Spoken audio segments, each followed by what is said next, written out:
Os ativos domésticos, agora no mês de agosto, devolveram parte os ganhos que a gente viu aí nas últimas semanas. A Bolsa, né, o Ibovespa é um dos exemplos disso. Então, uma das perguntas que a gente começa a se fazer é se esse impacto negativo que vem aí de cenários do exterior, sobretudo da China, se começa a mudar um pouco a cabeça dos gestores de fundos de investimento, que a gente vinha ouvindo já aí desde junho, maio, julho, sobretudo, um otimismo, né, uma visão positiva.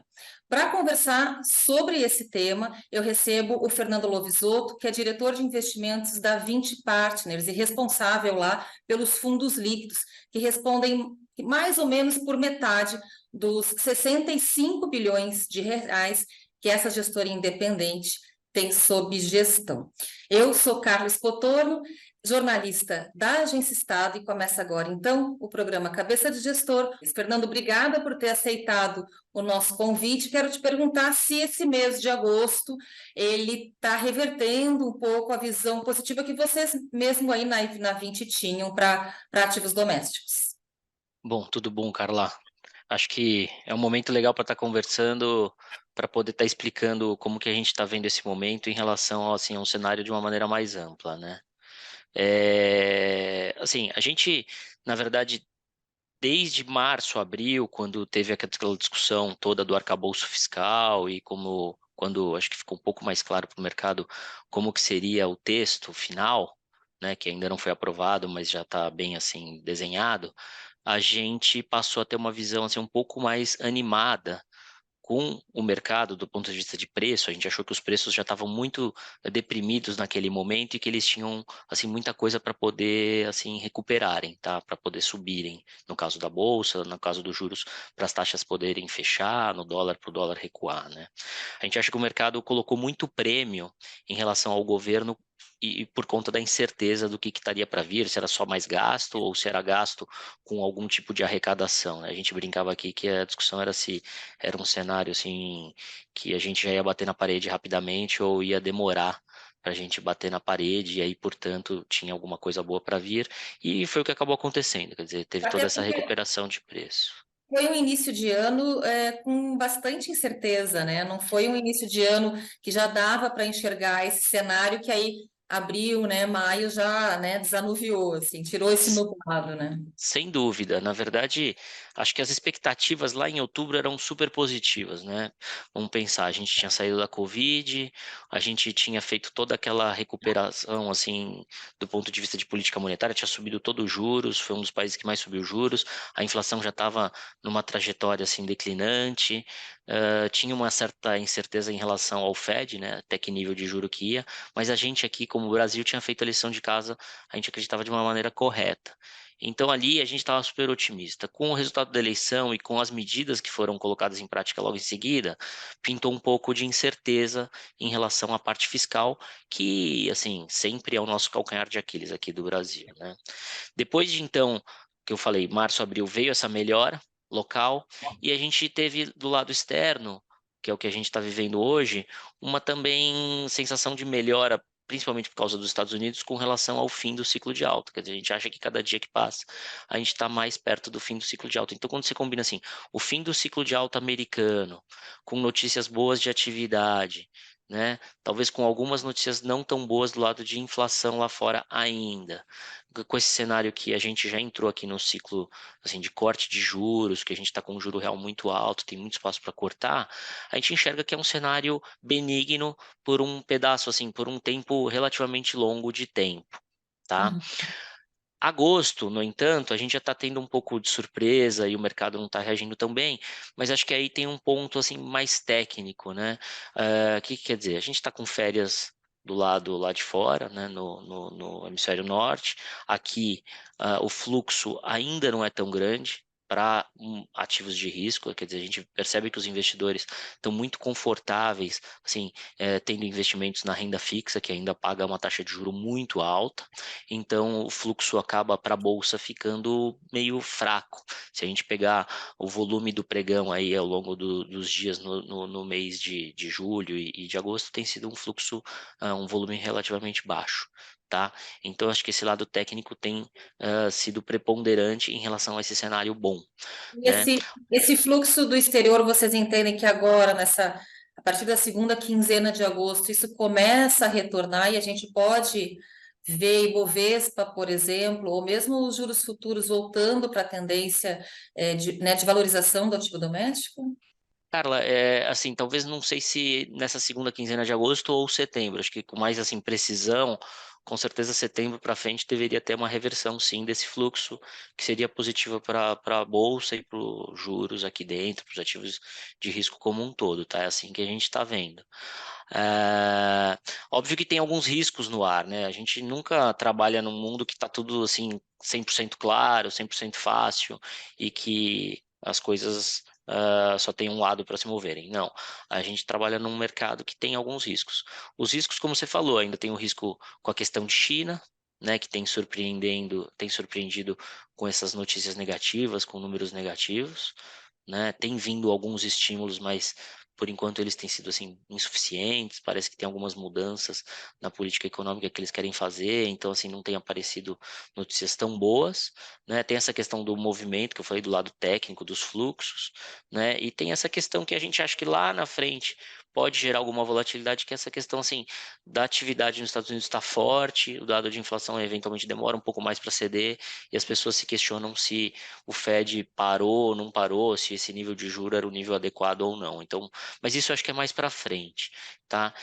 Mas para Com frente você diz mais para fim 24. de ano, mais para 24, 2024, Carla, mais 2024. porque tem Então, dúvidas assim, sobre os próximos passos nas próximas duas reuniões, né, no caso do BC americano, né? Mas vocês acham que não vem um novo movimento agora já? agora, na próxima reunião do Fed não vem nada, que ele já falou.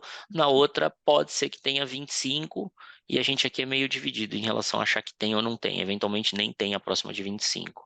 Tá? Por isso que essa questão fica mais para 24, e aí a curva lá tem alguns cortes, teria que tirar os cortes de juros da curva, então ali poderia ter alguma volatilidade, mas se a gente pensar assim na janela de meses, né, até o final do ano, acho que são meses bons, né? Acho que as commodities se recuperaram bem, estão num patamar legal que não gera muita inflação e ajuda bastante o Brasil na balança comercial.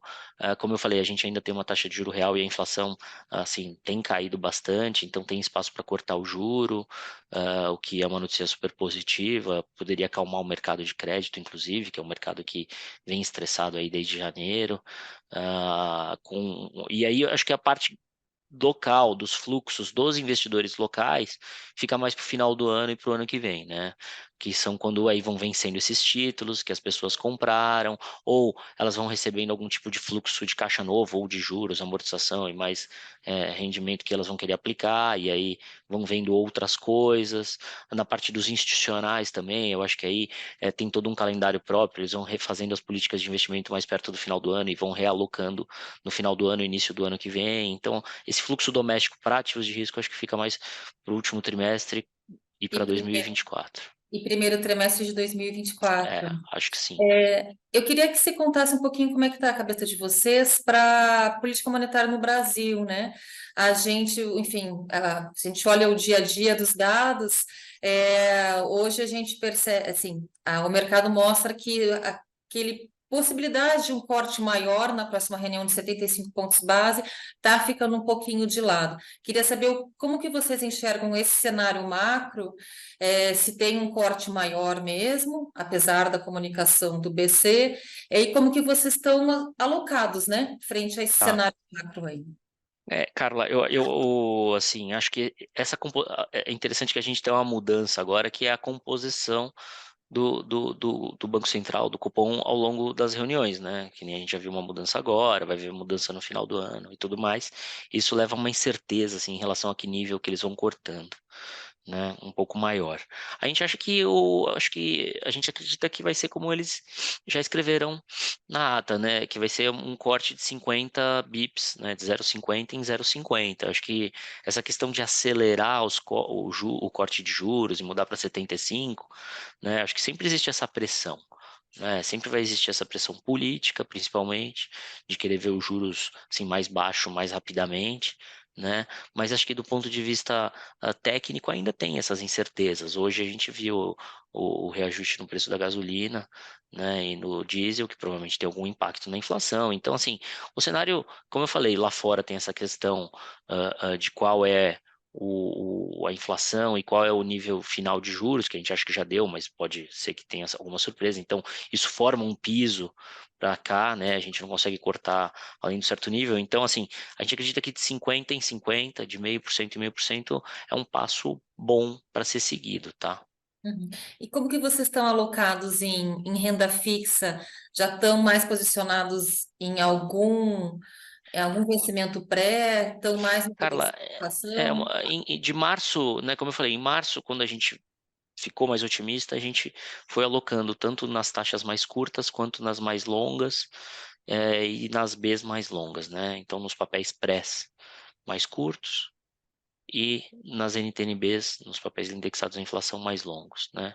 As Quando pré-fixas são o quê? 24? a gente teve posição na 24, teve posição na 25, né? O que acaba acontecendo é que quando a gente olha hoje a curva, as taxas nos valores onde elas estão sendo negociadas, a taxa terminal já fica ali perto de 9%, né, para o fim do ciclo de corte da Selic, e é meio a taxa que, olhando de hoje, deveria ser mais ou menos por ali que o Banco Central deveria parar. Então a gente enxerga muito pouco prêmio para ficar aplicado nessas taxas 25 por aí, tá? A não ser que tenha essa aceleração e o corte vai para 75 e tudo mais, que é aquilo que a gente não acredita. Então, meio que a gente, no juro nominal, na parte pré, a gente não tem feito nada. A gente tem preferido ficar com as NTN-Bs mais longas, tá? Que ali a gente acha que a taxa ainda estando ali perto de 5,40, tem bastante para caírem, tá? Se a gente pensar que o juro de equilíbrio está ali perto de 4, 4,5, tem espaço para a curva longa cair, e até assim, se for esse cenário que a gente está vendo dos ativos de risco se valorizarem, essas taxas também têm que ceder, tá? Aqui, quando você fala longa, 2035 ou A mais? gente, a gente gosta da 30 para frente, mas assim, o grosso da nossa posição até tá na 50, na NTNB 2050, mas a gente gosta da 30 para frente, acho que ali, óbvio que vai variando, porque aí tem um movimento assim, às vezes o mercado compra mais um vértice, menos o outro, então vai formando algumas distorções, mas a gente gosta bastante da 50. Queria que você contasse um pouquinho da alocação em renda variável, sobretudo porque vocês estão com essa visão de que fim do ano e primeiro trimestre de 2024, o fluxo doméstico para ações deve voltar, né? A gente gosta, a gente tem oscilado as posições, né? A gente não chegou a ter uma posição tão grande quanto no passado em bolsa. Em alguns fundos multimercados aqui a gente chegou a ter alguma coisa perto de 10%, né? Hoje a gente está com mais ou menos 3 a 4% de exposição líquida, né? Por conta dessa aversão pontual a risco, mas a gente tem assim trabalhado operando a favor, comprado em bolsa, tá? Oscilando ali, como eu falei, entre 0 e 10% ao longo desse ano, tá? Acho que sim, Setores. acho que o fluxo vem, Carla, o fluxo vem. Sim. E quais setores vocês têm preferido? E dentro desses setores, quais são, né, as ações preferidas, né, os cavalos Tá. para ir nesse A sentido? gente gosta do setor financeiro, né? No setor financeiro a gente tem Itaú e tem BTG, né? Acho que Itaú não preciso nem falar, BTG já é um case que a gente tem há bastante tempo, né? É um banco assim super no mercado que ele atua de investment banking, é um dos líderes, com a economia se recuperando, a gente acredita em novas emissões, então essa área deveria trazer bastante receita para o banco, o management é super assim bom, já foi mais do que testado, né? A turma trabalha junto há muito tempo, os resultados estão aí. Tem a parte toda do BTG Digital, essas novas plataformas, tem o crescimento inorgânico com algumas aquisições que a gente enxerga que faz sentido. Então, assim, bancos, a gente tem posição no setor elétrico, a gente sempre monta uma carteira também que tem alguma defesa, tá? Não é sempre assim o que a gente chama de só ataque. Então, a gente tem posição em Equatorial, que é um papel, né, utilities, eu acho que talvez a grande empresa do setor, né, quando a gente vê tudo que ela vem fazendo, se desenvolvendo e como ela tem conseguido, mesmo num setor que às vezes tem dificuldade de ter crescimento, ela tem conseguido crescer. né? A gente tem TIM, que é uma posição assim, totalmente fora de consenso, pouca gente a gente vê com essa posição, a gente tem uma posição em TIM, a gente acha que o setor sofreu muito com a competição, com a saída da Oi, eventualmente tem alguma melhora, também com a entrada do 5G, também pode ter uma melhora, tá? Então a empresa tem crescido, a gente gosta bastante. Aí a gente tem algumas empresas que são muito ligadas ao ciclo que a gente está vivendo, né? Esse ciclo de corte de juros, e também desse novo governo. Então, por exemplo, o setor de construção, baixa renda, a gente gosta bastante. Né? A gente vê que foi um setor que sofreu muito nesse período pós-Covid por conta da inflação. A inflação pega tanto na linha de despesa quanto na linha de receita, quer dizer, o pessoal não conseguia vender, e do outro lado, os custos para construção subiram muito, né? E agora a gente está vivendo justamente o contrário, né? A inflação está vindo para baixo, a turma está conseguindo pôr preço, está conseguindo voltar a vender e teve a extensão do programa Minha Casa Minha Vida, assim, um aumento do tamanho do programa. Então ali a gente gosta, basicamente a gente tem uma posição um pouco em tenda, um pouco em cure, um pouco em direcional, ali a gente faz uma diversificação, porque também são 3 histórias diferentes dentro do setor, tá?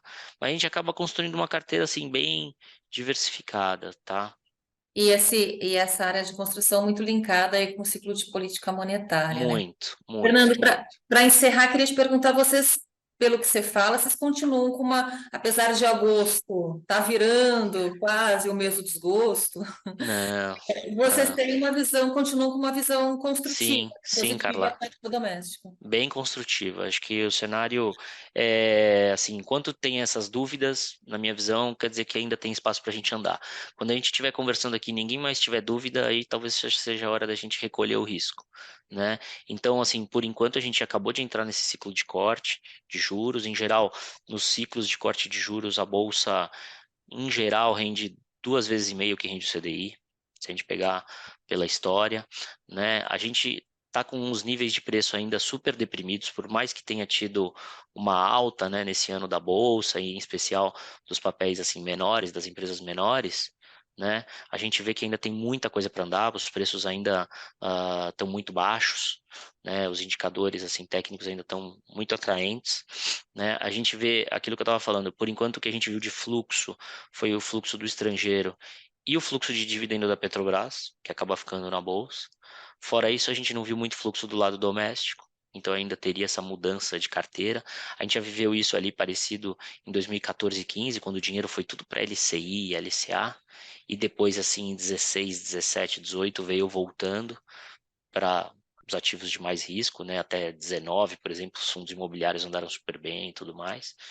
A gente tem as commodities num patamar legal, a gente teve o upgrade das agências de risco, né, que aí poderia atrair um caminhão de dinheiro para renda fixa aqui dentro, local.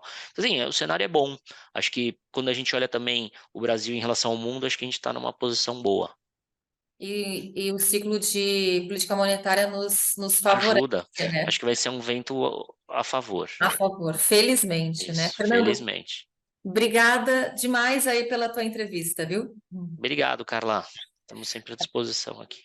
Maravilha, muito obrigada. E a gente encerra então aqui o Cabeça de Gestor. O apoio técnico foi do Cláudio da Luz, que é da TV Estadão, e a gente se vê no próximo programa. Tchau, tchau.